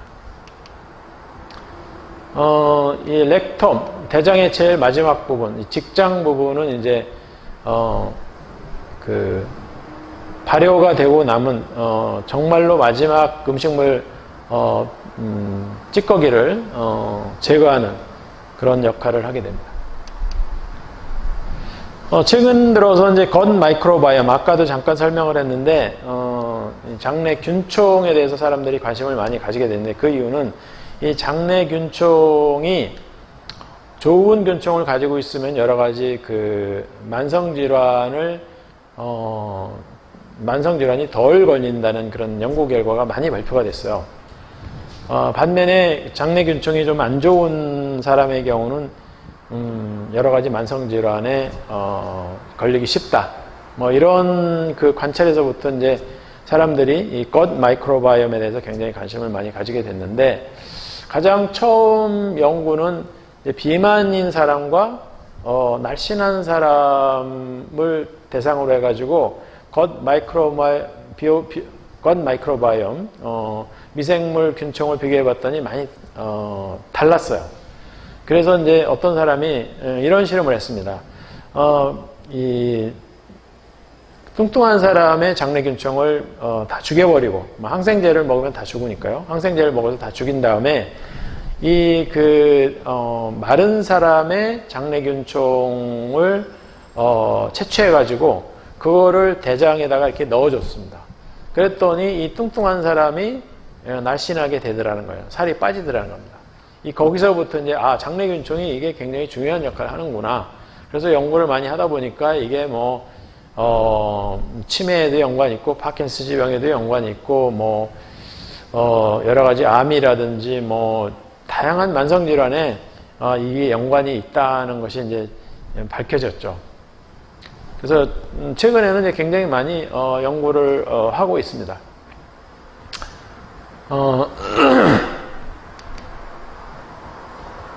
그래서 대장에는 사는 미생물은 이 에시에리시아 콜라이 대장균뿐만 아니고 그 외에 여러 가지 균들이 굉장히 많이 존재합니다. 그리고 여기 아까 얘기했듯이 이제 비타민, 우리 몸에 필요한 비타민도 생산을 해주고 그 중에서 이제 바이타민 K가 있고 바이타민 B도 있고 또 뭐 종종 가스 발생도 하죠. 메탄 가스라든지 뭐 황화수소 이런 기체도 이제 발생을 합니다. 보통 그 사람의 경우 그 대장균총은 1살이나 2살 되기 전에 이미 그 확정이 된다고 그래요. 그래서 그 어렸을 때 이 장내균총이 잘 형성이 되도록 하기 위해서는 모유를 섭취하는 게 중요하고 어떤 엄마를 만났느냐가 굉장히 중요하다고 그럽니다. 이 엄마하고 밀접 접촉을 하기 때문에 엄마의 균총을 이어받을 가능성이 커요. 그래서 우리 엄마가 김치 맛이 좋으면은 그 자녀가 만드는 김치 맛도 좋을 가능성이 커요. 이 손맛이라고 하는데 이 손맛은 결국 그 사람이 가지고 있는 미생물 균총에 의해서 좌우가 됩니다. 그래서 어떤 집은 김치가 맛이 없어요. 어떤 집은 또 김치가 맛이 굉장히 좋죠. 유산균 계통의 미생물 균총을 많이 가지고 있는 집은 이 장도 맛있고 김치도 맛이 좋아요.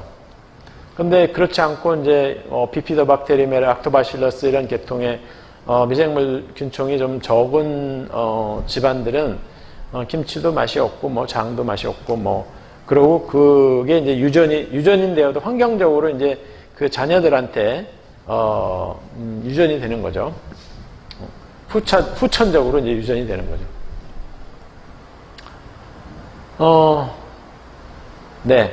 그래서 초기에 그 대장균총이 어린 나이에 그 잘 정착하는 것이 상당히 중요하고 이것이 왜 중요하냐? 이 파토제닉 박테리아, 병원성균이 이 장내에 그 침범하는 것을 예방하는 그런 효과가 있어요. 그래서 좋은 균총이 우리 몸에 정착하도록 하는 게 굉장히 중요합니다. 이 장내에는 크게 4종류의 박테리아가 많이 존재한다고 알려져 있는데 퍼미큐트, 그다음에 박테리오데테스, 악티노박테리아, 프로티오박테리아 이 4가지 문에 해당되는데 박테리아 계통의 이 4종류의 그 큰 군이 많이 존재한다고 이렇게 알려져 있고 그 외에도 이제 뭐 박테리오데스 그다음에 클로스트리디움 그 페칼리박테리움, 유박테리움, 루미노코커스, 펩토코커스, 펩토스트랩토코커스, 비피더박테리움. 우리가 많이 들어가 있는 게 이제 비피더박테리움이죠. 그러니까 우리가 생각하는 만큼 이 에시에리시아 콜라이, 대장균, 우리가 보통 대장균 하면 에시에리시아 콜라이인데 이거나 뭐 락토바실러스 이런 건 그렇게 우리가 생각했던 것만큼 그렇게 많지는 않다고 그래요. 금방 얘기했듯이 이 대장균이 하는 역할은, 우리 대장에서 하는 역할은 옛날에는 뭐 무슨 역할을 하는지 잘 몰랐고 뭐 수분 그냥 발효만 한다. 그리고 이제 우리하고 공생관계에 있다. 비타민 정도 만들어준다. 뭐 그 정도로 생각했는데 그거보다는 훨씬 더 중요한 역할을 하고 있다는 것이 이제 바뀌어지고 있는 거죠. 기본적으로는 이제 유해 세균, 우리 몸에게 해로운 병원성균의 그 성장을 억제를 하고 또 대장이나 이뮨 시스템, 면역 시스템을 증강시키는, 조절하는 그런 작용을 합니다. 그리고 우리 몸과 이 대장균총과 또 이 지노바이오틱이라 가지고 생체 외 독성물질과의 그 인터랙션, 상호작용이 활발하게 이루어지고 있습니다. 탄수화물은 별도로 하고 이 겉 마이크로바이오타, 대장균총이 드럭이라든지 우리가 섭취하는 약물, 또 파이토케미컬, 식물체에 많이 들어있는 여러 가지 그 화학물질들, 또는 식품 속에 들어있는 여러 가지 독성물질, 페스티사이드도 포함될 수가 있겠죠. 이런 것들을 대사를 미생물들이 이제 할 수가 있고, 최소한 30종류 이상의 드럭이 이 gut 마이크로바이오트에서 대사가 되고 분해가 되고 이런 것들이 이제 알려져 있습니다. 또 gut brain axis 해가지고 이 장하고 뇌하고의 어떤 그 인터랙션 상호작용이 알려지고 있습니다. 그래서 비피도박테리움이라든지 락토바실러스 락토바실러스 중에서도 이제 뭐 여기 락토바실러스 헬베티쿠스라든지 뭐 프란타룸, 엘케이시아이 뭐 여기 우리 그 요구르트 만들 때 쓰는 주로 균입니다. 이런 것들이 이 센트럴 너브 시스템 디스오더, 알츠하이머 치매라든지 아니면은 파킨스 지병, 어떤 멀티플 스크로시스, 다발성 경화증 뭐 이런 것들을 예방하는 것으로 이렇게 얘기를 하고 있어요.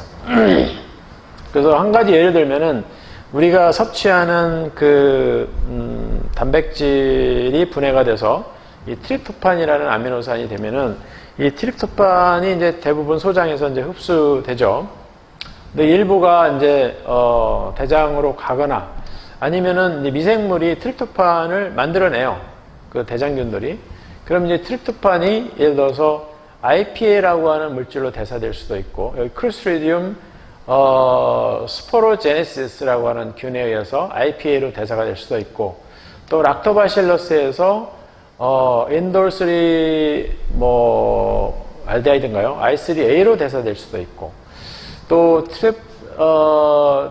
트립토파네이스를 발현하는 박테리아가 있어요. 이런 것에 의해서 인돌로 분해될 수가 있고, 일단 인돌은 이게 굉장히 안 좋은 화합물입니다. 독성이 좀 있는 그런 화합물인데, 이런 화합물들이 이제 그 대장 점막을 통해서 우리 몸 안에 들어왔을 경우에, 이제 이게, 간이로 가죠.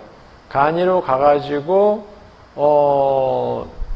예를 들어서 여러 가지 그 대사가 됩니다.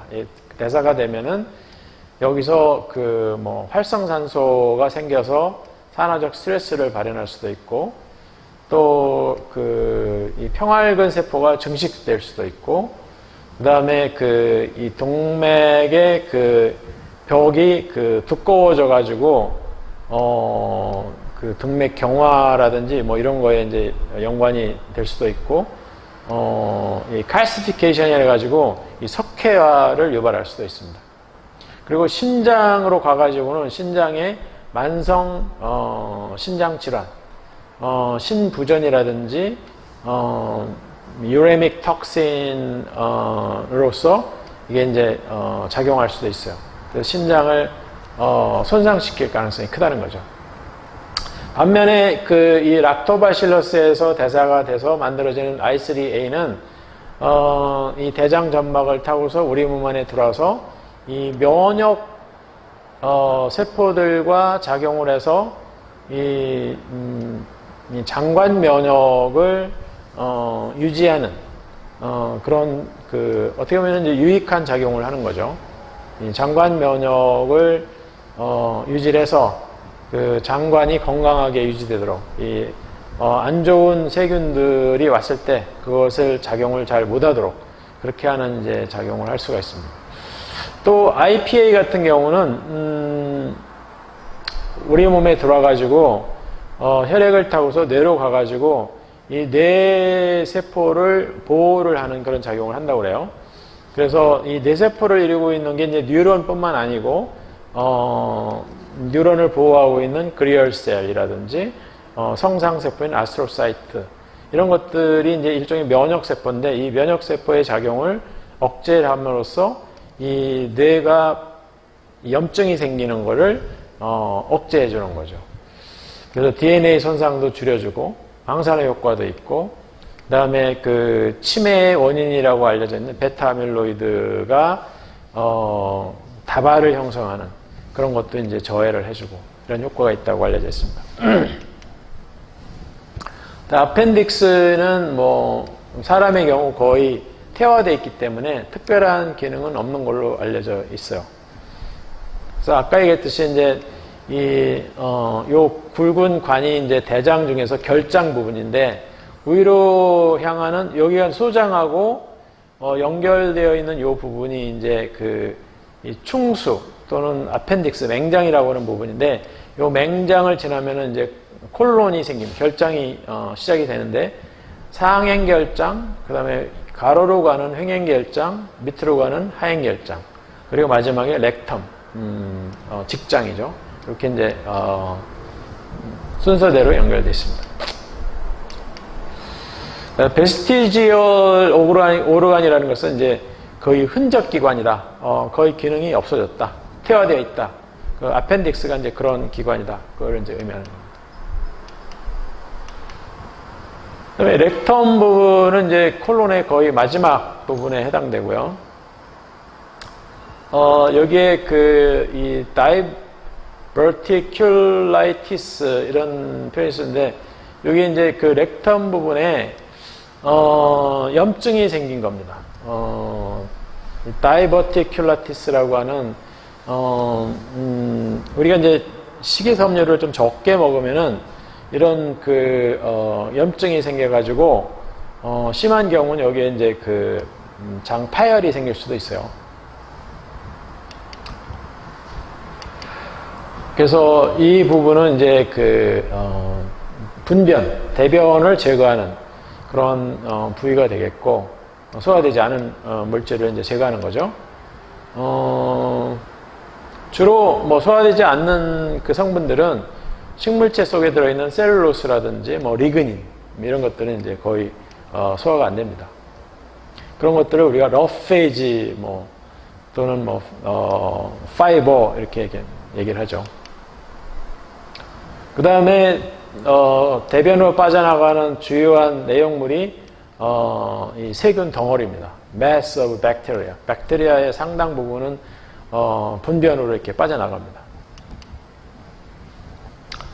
그 다음에 이제 우리 소화기하고 연관이 되어 있는 여러 가지 질병들이 있는데, 그 중에 몇 가지만 얘기를 하면은 이 얼서라는 게 있어요. 얼서는 우리말로 위궤양입니다. 위궤양은 뭐냐면은 위에 이와 같이 염증이 생기고, 심한 경우 여기에 이제 구멍이 생겨요. 천공이 생겨요.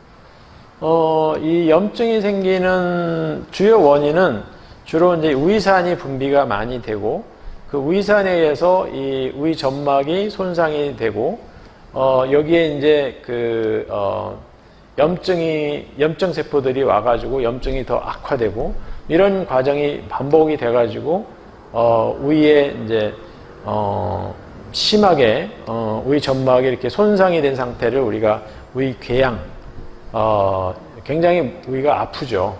이건 빨리 치료해야 됩니다. 안 그러면 이게 이제 터지게 되면은 이속으로 음식물이 이제, 나가게 되면 여러 가지 복합적인, 질병이 생길 수가 있어요.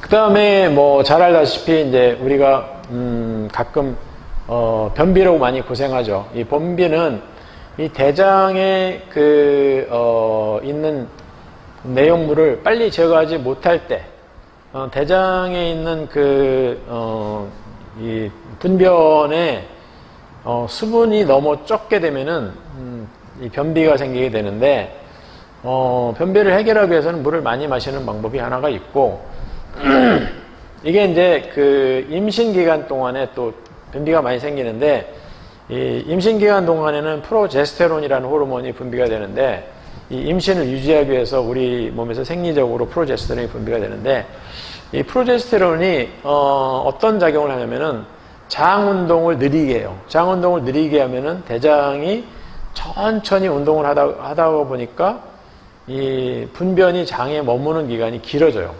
이게 활발하게 운동을 해야 분변이 빨리빨리 빠져나가는데, 운동을 잘 안 하니까 수분이 계속 흡수가 돼가지고 분변이 딱딱하게 됩니다.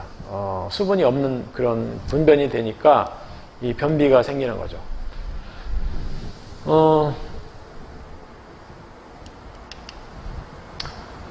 그 반대, constipation, 변비의 반대가 이제 diarrhea인데, 설사가 나는 거죠. 그러니까 어떤 원인에 의해서 수분 흡수가 잘 안 되고 빨리 대장을 통과해서 빠져나가게 될 때 물하고 같이 이제 분변이 나오게 되는 그런 현상을 우리가 다이어리아라고 그러고, 원인은 여러 가지입니다. 어떤 독성 물질에 의해서 물이 많이 이렇게 그 대장 쪽으로 흘러나올 경우에 대표적인 게 이제 콜레라죠. 콜레라 톡신이 우리 그 장 점막에 작용을 하게 되면은 우리 장 점막에서 물이 막 그 샘물처럼 막 쏟아져 나옵니다. 그러면 이제 심한 그 탈수 증세가 생기게 되죠. 특히 어린아이들한테 이제 위험합니다. 그다음에 충수염, 맹장염이라고 하는데 맹장에 가끔 이제 뭐 철 성분이라든지 머리카락이라든지 뭐 모래라든지 뭐 이런 것들이 고이게 되면은 거기서 이제 염증이 생기고 그것에 의해서 이제 이 충수염이 생기게 되는데 이 맹장염은 뭐 요즘은 뭐 굉장히 간단하게 수술을 하면은 해결이 됩니다. 그다음에 갈스톤이라는 건 이제 그 아까 얘기했던 갈브레더에 그 저장되어 있던 그 담즙이 이 칼슘하고 같이 이렇게 엉기면서 이 딱딱하게 돌덩어리로 변하는 경우가 있어요. 그래서 이 담즙의 성분 중에 이제 콜레스테롤도 있고 또 칼슘 성분도 있고 또 뭐 아까 얘기했던 뭐 타우로 콜릭 애시드, 뭐 시아노디옥시 콜릭 애시드 이런 것들이 있는데 그런 것들이 막 칼슘하고 이렇게 결합을 해가지고 딱딱한 돌 모양으로 되는데 실제로 이렇게 그 갈스톤을 수술해서 꺼내 보면은 거의 돌 모양이에요. 굉장히 딱딱해요. 망치로 뭐 깨야 깨질 정도로 굉장히 힘든데 이런 것들이 생겼을 경우에는 이제 수술을 통해서 이거를 제거하든지 아니면은 초음파를 이렇게 해가지고 이거를 깨가지고 나오게 하는 방법도 있는데 뭐 보통은 이제 수술을 하는 경우가 많은 것 같아요. 그래서 이제 그때는 대개는 이 갈스톤만 제거하는 게 아니고 갈브레더 자체를 다 제거를 합니다. 담낭을 다 제거해가지고 쓸개 빠진 사람이 되는 거죠. 쓸개가 없는 사람이 되는 겁니다. 그래도 뭐 살아가는 데는 아까 얘기했듯이 지장은 없어요. 왜냐하면 담즙은 간에서 만들어지고 여기는 그걸 저장하고 농축하는 기관이기 때문에 농축이 안 돼서 우리가 음식물을 먹었을 때 농축된 담즙이 분비가 안 되다 뿐이지 간에서는 끊임없이 담즙이 만들어지고 계속해서 조금씩은 분비가 됩니다. 적응이 되면 또 뭐 음식을 조절하면서 지낼 수가 있어요. 지방이 좀 적은 음식을 섭취를 하면 됩니다. 그 다음에 아노렉시아 너보사라는 것은 이건 일종의 그 신경 질환의 하나인데 쉽게 말하면 이제 정신적인 질환이죠. 우리말로는 거식증이라고 합니다. 거식증.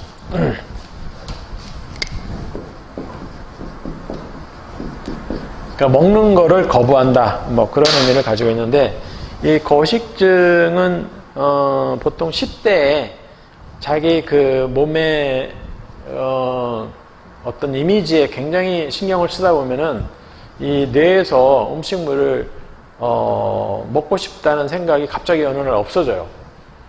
그래서 이제 음식물을 먹으려고 해도 먹을 수가 없습니다. 그런 상태를 우리가 아노렉시아 너보사라고 그러는데 이 아노렉시아 너보사에 걸리게 되면은 무지무지하게 마르게 됩니다. 음식물을 먹지 못하기 때문에 그래서 굉장히 위험하고 또 우울증까지 동반되는 경우도 상당히 많아요. 그래서 이거는 그 정신과 치료를 받아야 되는 그런 종류의 질환이라고 볼 수가 있습니다. 그리고 이 아노렉시아 너보사에 걸린 이 여아들이죠. 청소년기에 있는 여아들은 이 menstruation을 하지 않게 됩니다. 너무 말라가지고. 네. 이거하고 이제 비슷한 요 전에 설명했던 이 아노렉시아 너보사하고 비슷한 것이 이제 불레미아라는 게 있어요.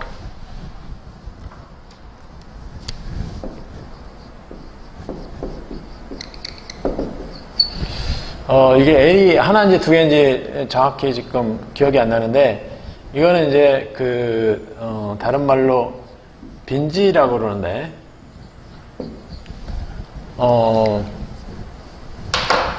이거는 뭐냐면 이제 음식물을 먹긴 먹는데 살이 찔까봐 다시 토하는 겁니다. 먹고 토하고, 먹고 토하고. 이거를 반복하는 또 신경성 질환이 있어요. 예를 들어서 이제 이 빈지도 여러 가지가 있는데, 초콜릿 빈지, 미국에서는 초콜릿 빈지가 많고, 또 뭐, 피자 빈지도 있을 수가 있겠죠. 그래서 어떤 특정한 자기가 먹고 싶은데 살찔까봐 못 먹고 있다가, 날을 잡아서 무지하게 많이 먹습니다. 그리고 그게 이제 다 살로 갈 것을 염려해가지고, 손가락을 넣어가지고, 검지손가락이나 엄지손가락을 넣어가지고 다시 토해요. 검지손가락을 보통 넣겠죠. 토해가지고, 이 위에 있는 내용물을 다 토해냅니다. 그거를 반복적으로 하다 보면은 어떤 문제가 생기냐면은 위에 있는 내용물이 자꾸 바깥으로 나오면서 위 속에 들어있는 포타슘, K가 많이 빠져나가게 됩니다. 그래서 포타슘 결핍증이 생길 수도 있고, 그것에 의해서 이제 우리 몸의 생리적인 시스템이 망가질 수도 있고, 뭐 이게 정신적인 질환이기 때문에 이것도 이제 뭐 정신과에 가가지고 빨리 치료를 해야 됩니다. 네, 이상으로 우리가 소화 과정 또 소화 기관 대해서 공부를 했습니다. 혹시 질문 있는 학생들은 이메일로 아니면은 뭐 문자로 LMS 시스템에서 저한테 보내주시면은 제가 최대한으로 답변하도록 하겠습니다. 네, 오늘 수고 많았습니다. 이상으로 강의를 마치도록 하겠습니다.